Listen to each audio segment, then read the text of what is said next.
in my opinion, I'm a top 10, 7 guy.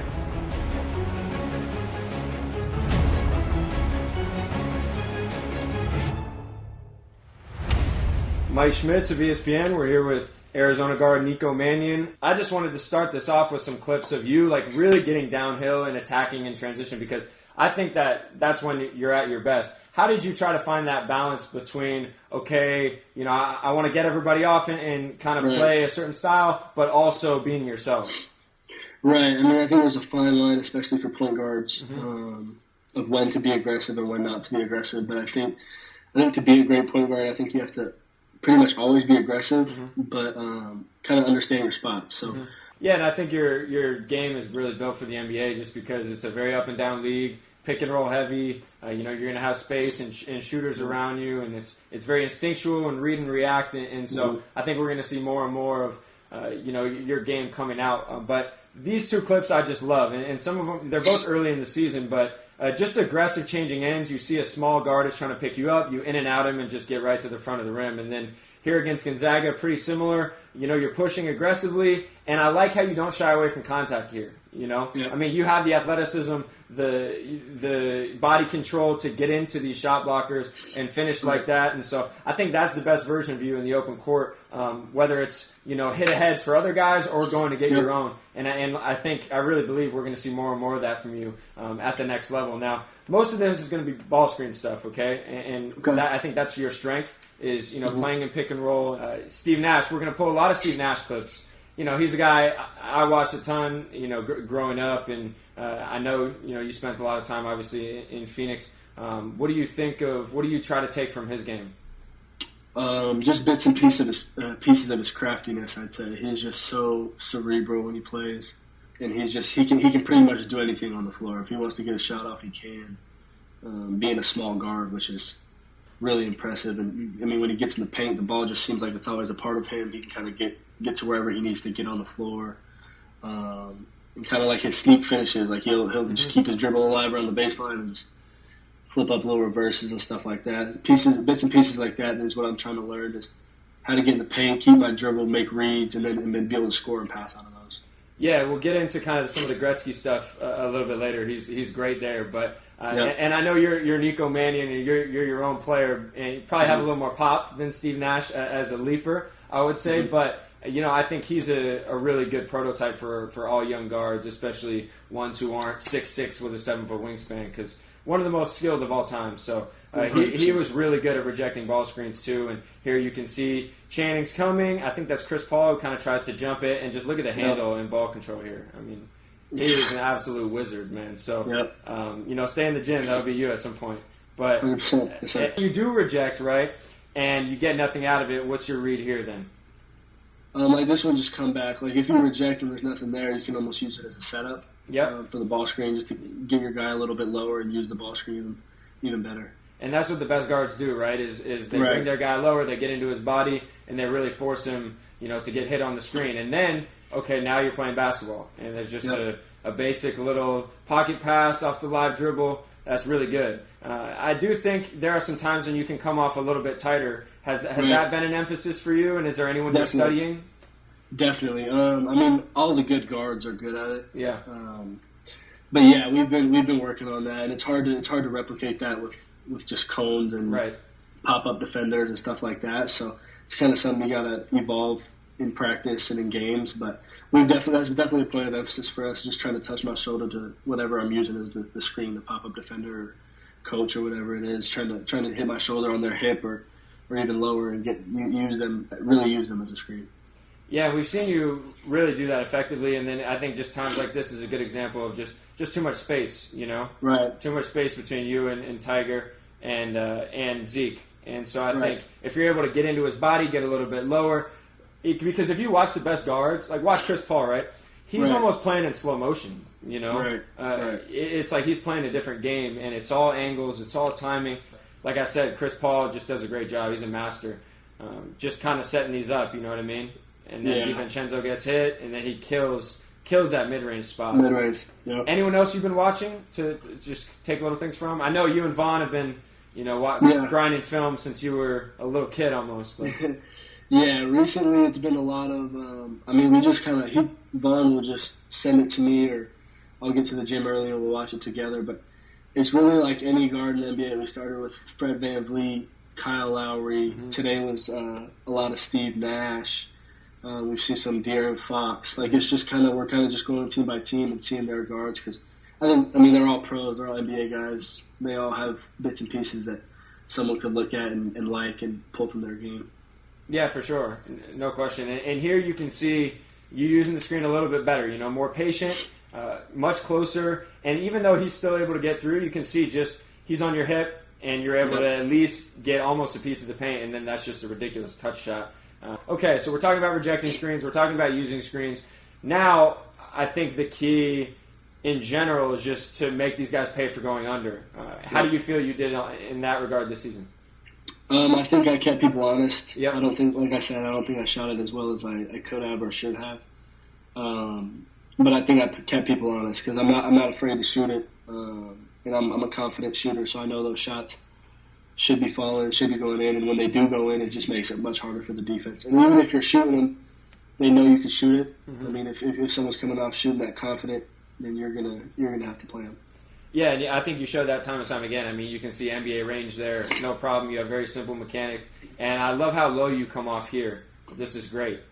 You know what I mean? You really explode into your shot there. That's right. Picture perfect. So now, okay, teams are going to have to fight over on you. I think you've proven that. I don't think people are going to go under you in the NBA. So now you're playing out of drops, you're playing out of weeks, you're playing out against ices.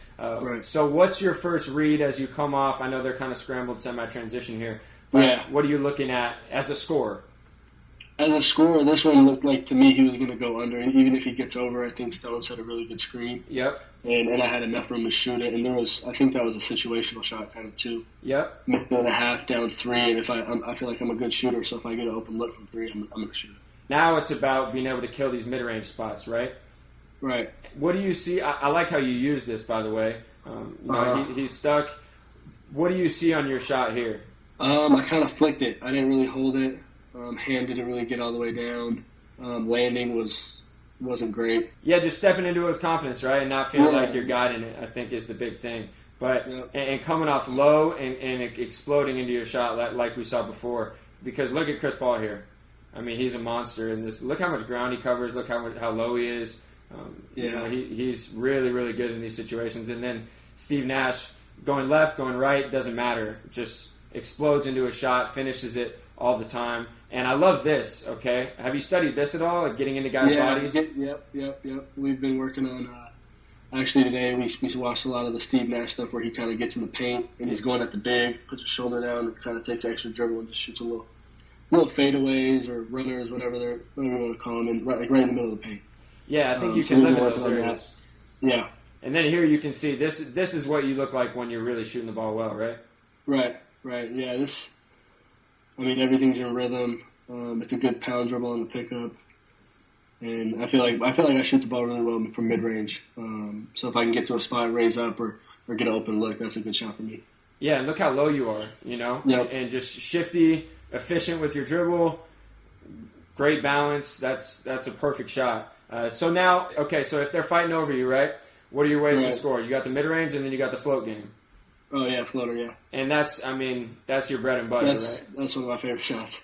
So what do you like? You like 2 foot, 1 foot? What's your preference? I'm more of a 1 foot floater guy. I could shoot 2 foot, but the 1 foot to me it's a lot quicker. And I feel like it's just really comfortable for me. It's a really comfortable shot. And we've seen you even like from the elbows, from all over, from deep. That's a little bit of Nash, those runners like that. And I think that's really, really going to help you because you have the skill level to adjust to the NBA length and athleticism and shot blockers. So what do you see here on this possession? It's kind of like a hedge situation, but yeah, O had been dropping a lot, and on this one I think he was a little late, so he's trying to get up and stop the ball. But I feel like I'm a quick guard, so if bigs are late to come up, I feel like I can get by them.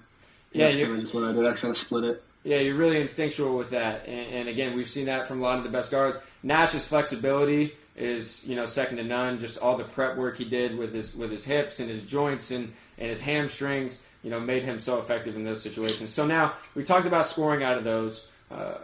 What about playmaking? What's your read here as you're coming off? Zeke's rolling, and I think the big just isn't in a good position to get back to Zeke if I can hit him with a little bounce pass. Yep, and simple, easy, effective basketball. Doing it off a live with your left too, I think will be beneficial. We've seen you do that, and then again, Nash had Amari, so hopefully you have a rim runner, lob catcher, roller like that at the next level. But he was a total freak. Here again against Gonzaga. Again, this is more NBA spacing, empty side ball screen, just really good timing and rhythm. This guy was a machine at throwing it left, right, didn't matter. Just look where he puts this. Right to the front of the rim. Just his timing, everything, playing angles, and we've seen glimpses of that from you for sure. Now, we talked about the rollers, so what's kind of the next level read after that? Skips. Yep. Skips to the opposite corner, or in college is what it was often, because like in this scenario, the ball screen, the farthest guy away is, in college, they're often like in the lane, taking the roller. Mm-hmm. So that's a skip pass usually. What do you see here as you're coming off? Do you think you could have hit him? Yeah, possibly. Maybe it's like a retreat dribble, and if you could throw that off a one-handed dart there, but even so, that's a tough read. More to just kind of show the progression of that's the next read. But we've seen it from you here. I love this. What are you looking at here?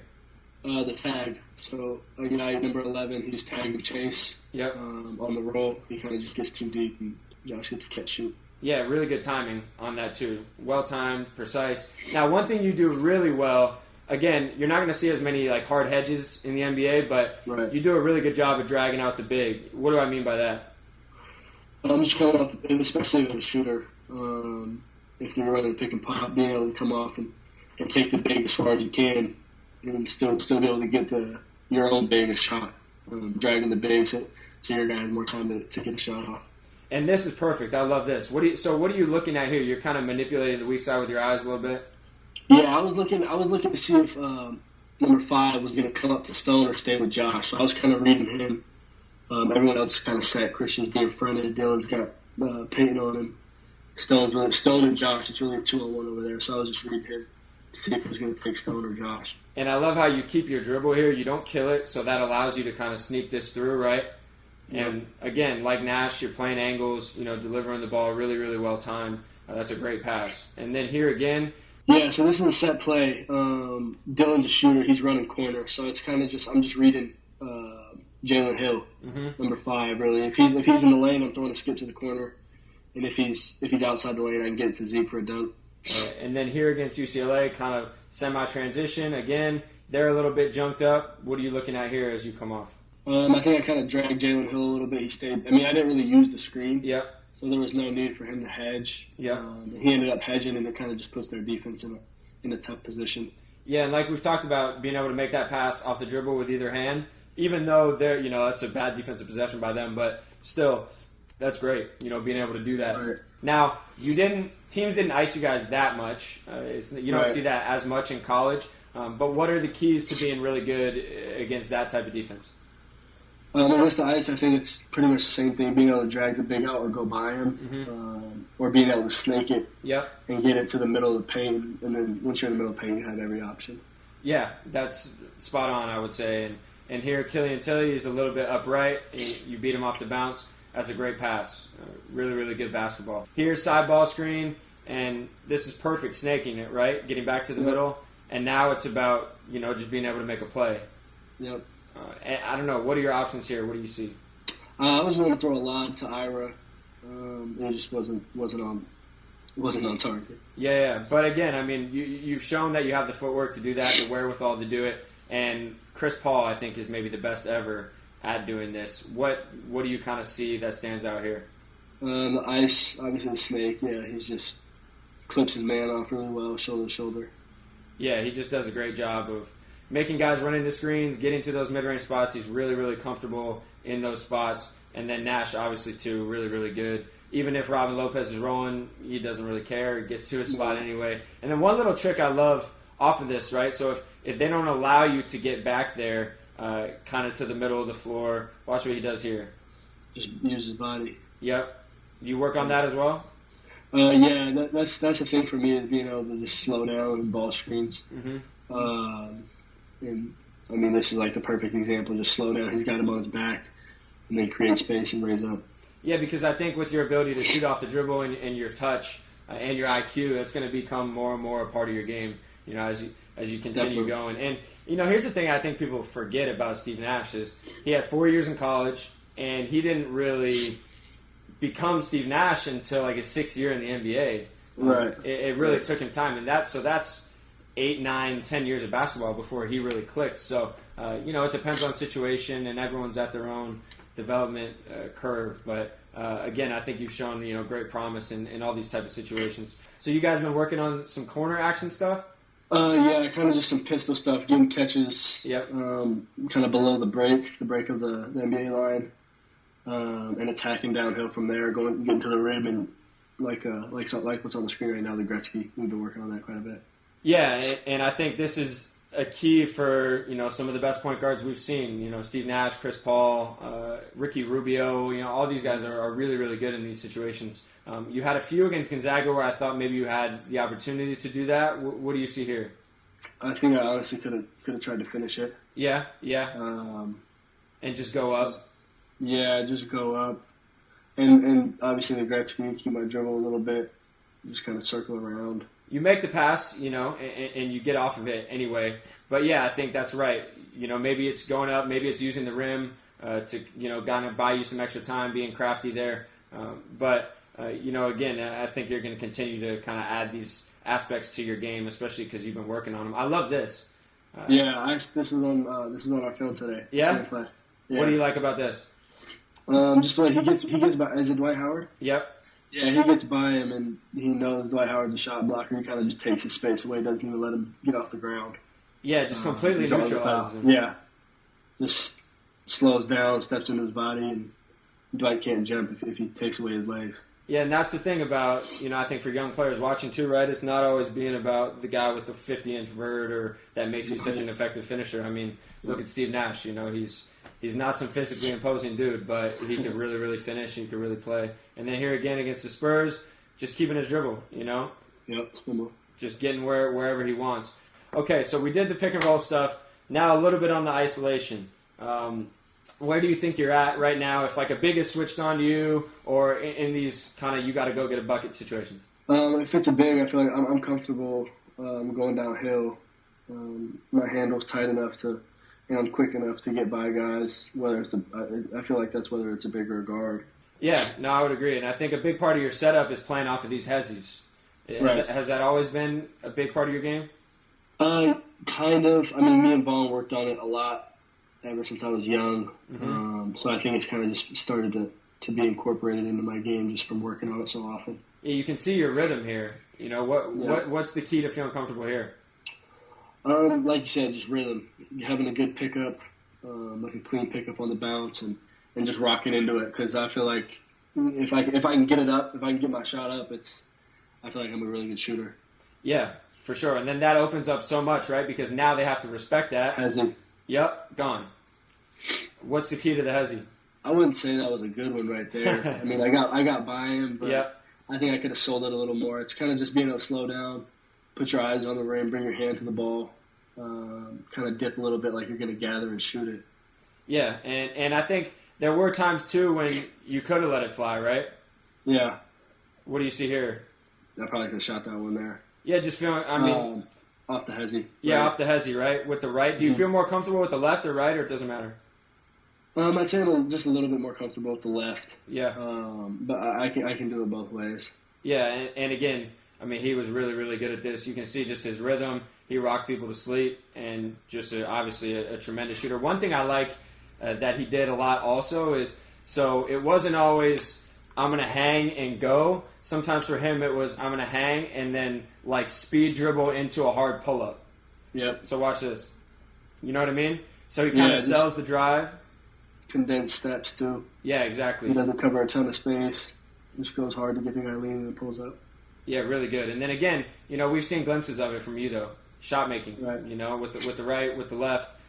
And then, what does he have to do? He's got to pick you up, right? Yep. What do you have would you say this is kind of part of your go-to package? Do you have one? I couldn't tell you what my go-tos are. I do what's comfortable, and that's a push crouch right there, which I've been working on for years with Vaughn. Yeah. So that's just like a really comfortable move for me. Yep.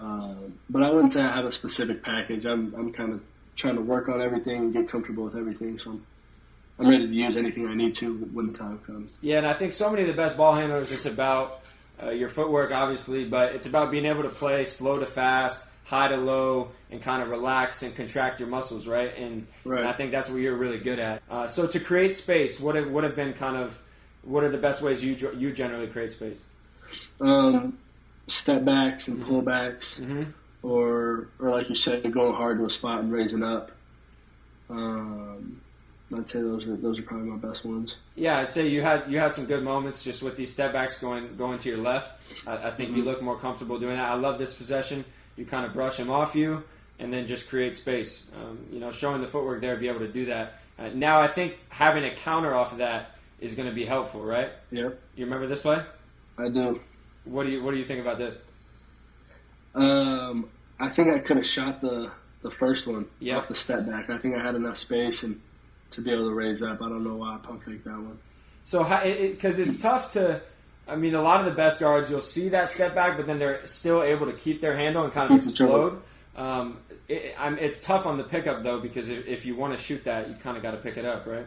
Right. But yeah, I did feel like there were times when you had these step backs and then you kind of went to the up fake to try to draw the foul. Right. I think I did that pretty often this year, too. I think like against Baylor, I think I did 3 or 4 fouls. Yeah. Just shooting jumpers, just like sidestep late clock. Defenders think you have to get it off, so you kind of just sidestep, pump fake, and draw a foul, shoot a 2 or a 3, whatever it is.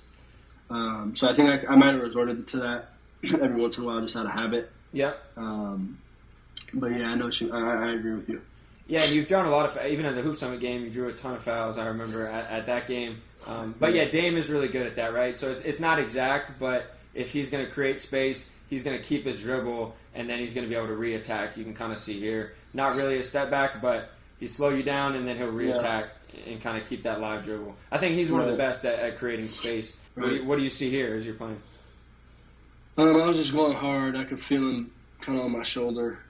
And I feel like if I know what I'm going to do and he doesn't, I feel like me being able to pull back and I'll be able to get my shot off. Yeah, and you had a few plays like that, over the course of the season. And there, you can say, look at our boy Demo. He's fired up on this. The bench loves it.